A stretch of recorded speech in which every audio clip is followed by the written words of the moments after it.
on the way. BoogeyMan Ben coming round the bend. Is BoogeyMan Ben? Is BoogeyMan Ben? Greetings, my fellow fright fiends, and thanks so much for dropping by the Horror Zone channel. I hope everyone's doing well.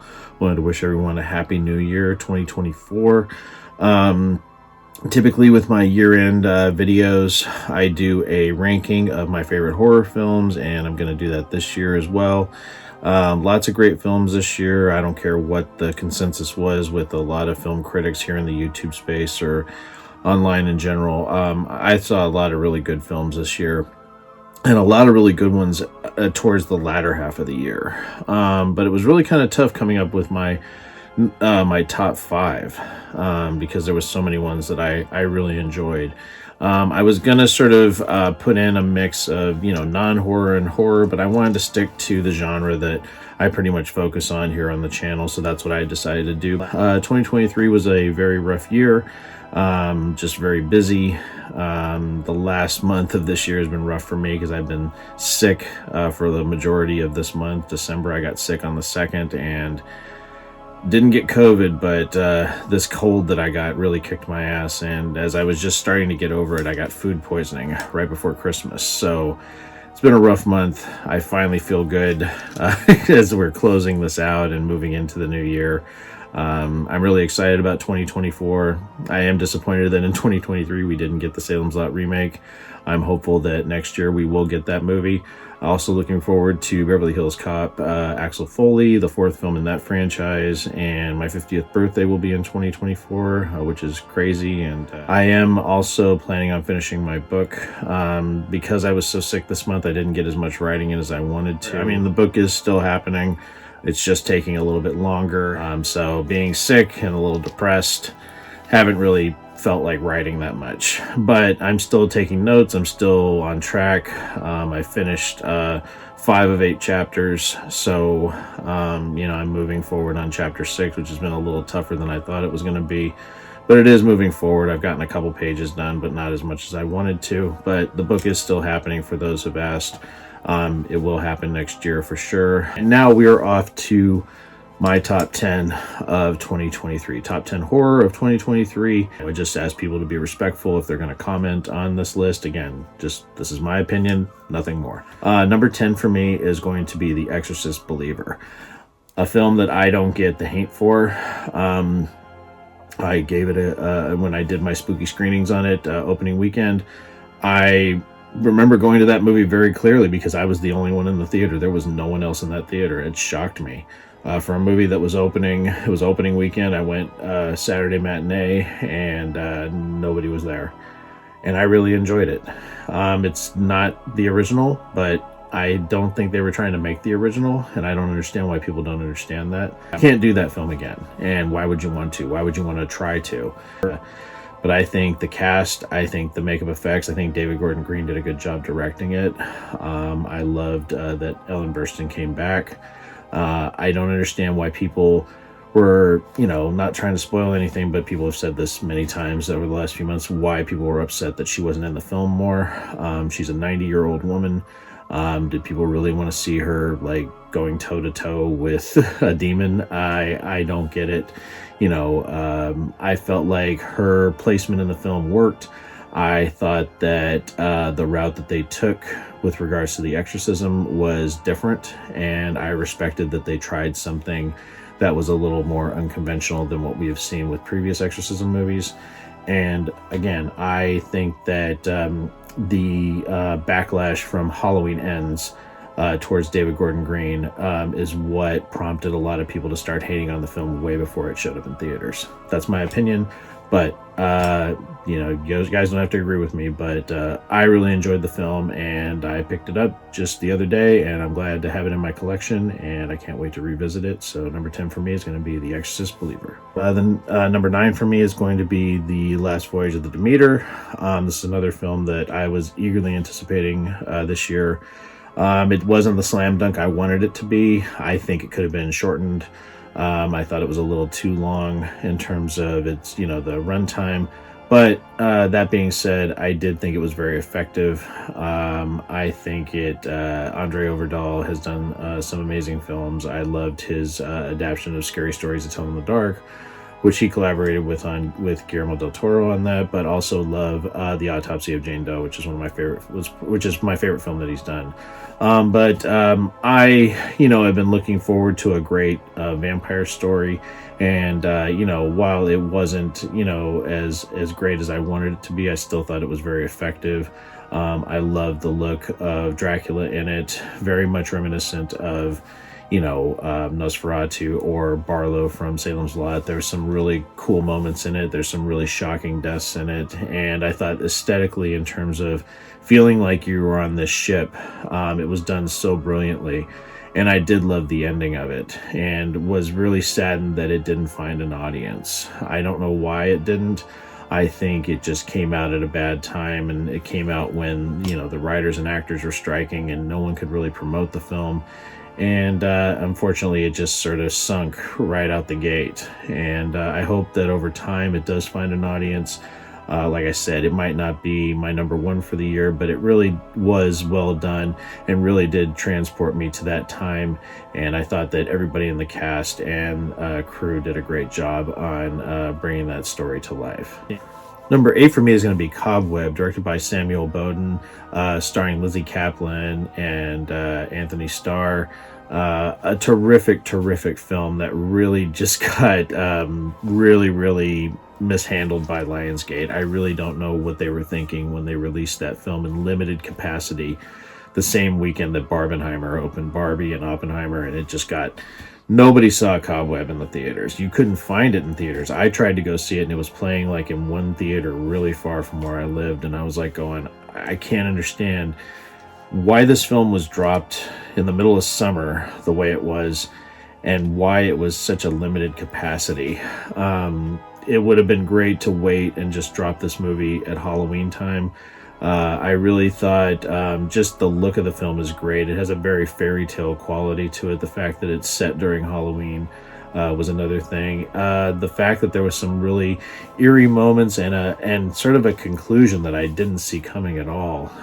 Some people complained about the reveal and some of the special effects that were used, but I thought it was done really effectively. I did think it ended kind of abruptly, but at the same time, it kind of brought me to like Barbarian from last year, my favorite movie of last year in 2022. It was one of those movies that kind of, it set me up one way where I said, oh, this is where this movie is going, and then it went a completely different way. And I love when movies can sort of play with my expectations like that. I definitely recommend Cobweb.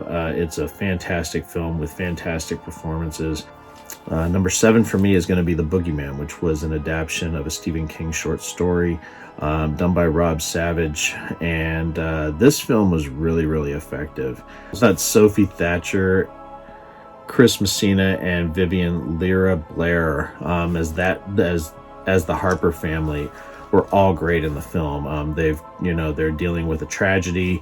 It shows how it's affected each of them, and just the way that the boogeyman is kind of incorporated into this, and how you see him, and how it's kind of like there was one shot in the film that really was reminiscent of Hereditary for me, where it's like the camera kind of reveals something and it's very subtle, and you realize, am I seeing what I think I'm seeing right here? And I got goosebumps from it. Really creepy parts. I think it's a very effective film.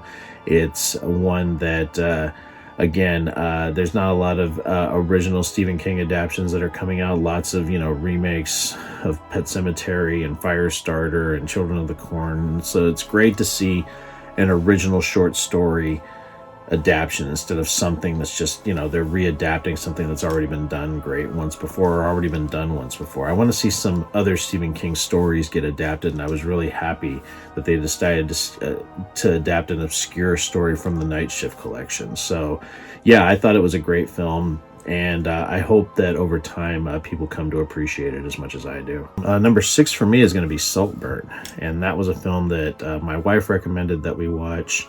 She watched it and she said, you need to watch this film, and I had heard things about it. My friend Kanan Becker over at Ghost Pirate Entertainment had done a review of it, And I didn't know what the movie was really going to be like. Sometimes with these indie films, you don't know really what they're going to be like, and it's something where I'm like going, is this really going to be interesting? And I didn't know what the film, I didn't know how I was going to react to this film, but my wife had watched it before me, and she said, just give it to like the certain point, and then you'll see where the story is going. And she was right, and I'm so glad that she recommended I watch it, because the movie just blew me away. I knew some of the actors. Of course, I know Rosamund Pike. I was a big fan of her from like Gone Girl. I know Jacob Elordi from Euphoria and the Mortuary Collection. And then Barry Keoghan I knew from the Banshees of Inisherin, if I said that right. But without revealing anything, because I would like people to watch this knowing very little about it like I did, it was a film that started one way, and I felt, empathy for a specific character, almost, sort of drawing on my own insecurities growing up. And then as things start to unravel, I go, oh my God, I was completely, blindsided, much like some of the characters were in it. And it really, really made my jaw hit the ground. And it's a film that I think is absolutely brilliant, and it's one that I cannot wait to revisit. Okay, now we're into the top 5. So top 5, number 5 for me is going to be Scream 6, which is my second favorite in the Scream franchise. I thought it was a brilliant movie. Moving it to New York and not being in Woodsboro or LA, putting it in a brand new locale. I thought the film was absolutely fantastic. And it sort of fucking angers me now, because I feel like they finally hit their stride. I had my issues with Scream 5, but I felt like I said, oh, Scream 6 was a slam dunk. And then, of course, Spyglass goes and fucks everything up, and Scream 7 sounds like a mess. I don't think Scream 7 is going to happen anytime soon. They lost their director. They fired Melissa Barrera, and Jenna Ortega has backed out of being in it. So I'm like going, well, you just fucked your franchise. But going back to Scream 6, I think it's a great film. I felt like everybody in the cast did a great job. Yes, this is the first film in the franchise to not feature Sidney Prescott, but as much as I miss Neve Campbell, I didn't feel like she was necessary in this one. I felt like it all worked together. I felt like everything just worked in this film. It was suspenseful. It was funny. I loved that it was set during Halloween. Yeah, one of my favorite films of the year, and my second favorite in the franchise, just after the original. Okay, number 4 for me is going to be Saw X. I was so excited that there was going to be a new Saw film, especially the fact that Tobin Bell was going to be back, that they had Shawnee Smith coming back, that Kevin Grudert was going to be directing it. The franchise is very important to me. Like I said in a little video that I did talking about it, for me, it was like, it just brought me back to when I was a kid, and there was a new Friday the 13th or Nightmare on Elm Street every year.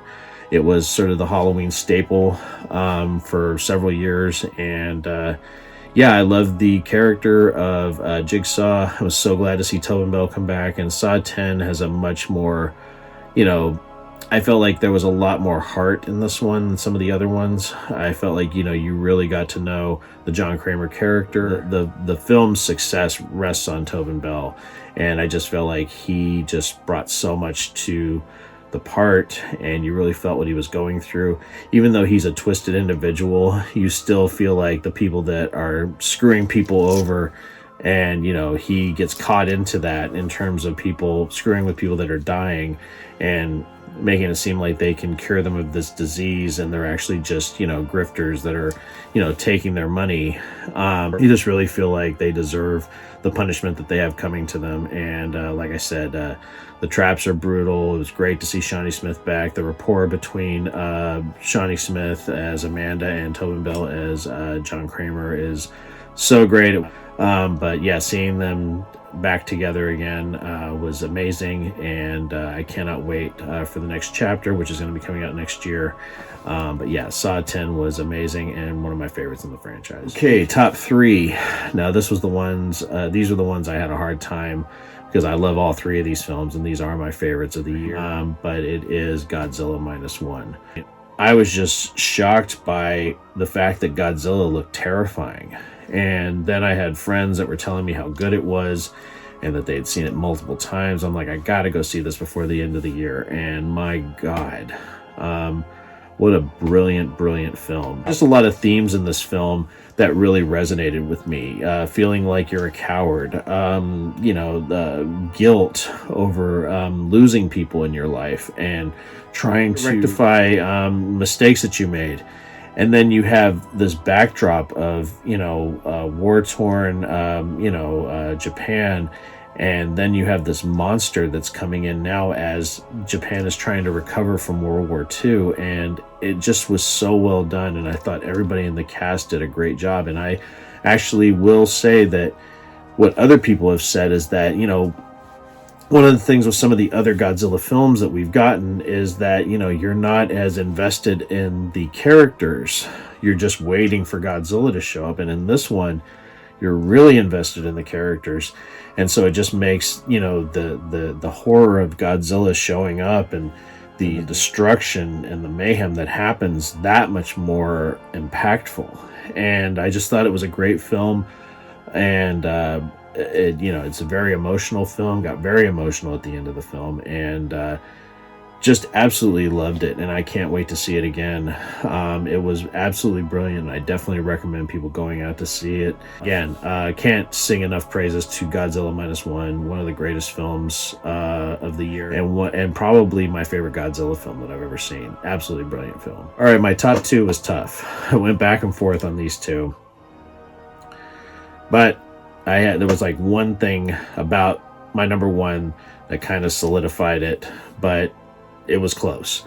Number two for me is going to be Eli Roth's Thanksgiving, a film that I waited so long for. I mean, it was 16 years since Grindhouse came out. We saw that brilliant trailer with the Creepshow music, and you had Jay Hernandez and Eli Roth and Michael Biehn in it, and it was about this killer pilgrim on Thanksgiving. I still watch that trailer religiously. It makes me laugh every time I watch it. It's brilliant. And when I found out that they were finally going to be making a Thanksgiving movie, I was so excited. I do still wish it would have been that Grindhouse kind of feel to it, but I don't know if it's done really well. But I'm still grateful for everything that Eli Roth did. I think the cast is brilliant. Everybody did a great job in the film, and it's just a lot of fun. And that's what I really wanted out of it. It turned out to just be a really great slasher film. It's going to be a staple for me at Thanksgiving time.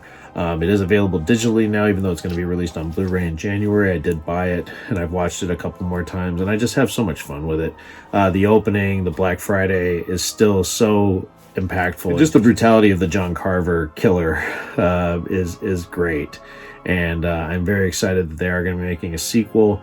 And like I said, I felt like this film had some really great moments, very tongue-in-cheek. It delivered on all the things that I wanted it to, and it was a blast seeing it in the theater. It just and I mentioned this in my little spooky screenings on it, is that just the audience didn't seem to be as into it as I was. I thought it would be like a rock concert, because I had heard things about other people seeing it with packed theater, and I saw this right before Thanksgiving because it came out the weekend prior to Thanksgiving this year, and just people, it was like crickets. And I was having so much fun, and everybody around me was just quiet.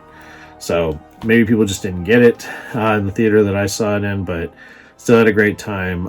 It's a brilliant film, lots of fun. Eli Roth's best film, in my opinion. And I can't wait to see what the second helping is going to be. So yes, number two for me is going to be Thanksgiving. And that means number one for me is going to be the movie that I have pretty much had in my head as number one the entire year, and that is going to be Lee Cronin's Evil Dead Rise. I've always been kind of a passive fan of the Evil Dead franchise. I love the original. The original Evil Dead is still one of my favorite films. Part 2 and Army of Darkness are enjoyable. I did like Fede Alvarez's reboot or remake from 2013, but over time I just haven't revisited that film that much because, again, it was outside of Jane Levy's character of Mia, I really didn't like anybody else in the cast in terms of their characters. Their deaths were awesome, but I just didn't have an emotional hook to those characters. That is the complete opposite of how I felt about the cast in Evil Dead Rise. It was brutal. And you grow to really love, for the small amount of time you get to know these characters, you just really grow to love them. And when these horrific things start happening, it was just amazing. And Alyssa Sutherland as Ellie. Jesus. her performance is just amazing. And the fact that you have these deadites infecting her family and they're in this building instead of, you know, at an isolated cabin, I just thought it was so brilliantly handled. It felt like a cross between an Evil Dead movie and The Shining. There was so many great camera angles and moments and things that you'd see in the background real creepily, and these creepy moments and these things that you would see in the background, and very, very cringe-inducing gore. I love the character of Beth, played by Lily Sullivan. She's kind of the heroine of the story, and yeah, it was a great, great film, and it is my favorite horror film of 2023. Well, that is it, my fellow fiends. My top 10 horror films of 2023. I'm curious what everyone else thinks about my list and my ranking. Let me know what your guys' favorite horror films of the year was down in the comments section below. Would love to hear from everyone. And as always, thanks so much for checking out the Horror Zone channel. I hope everyone has a very safe and happy new year, and I'll see you in 2024. Take it easy. Stay scared as always.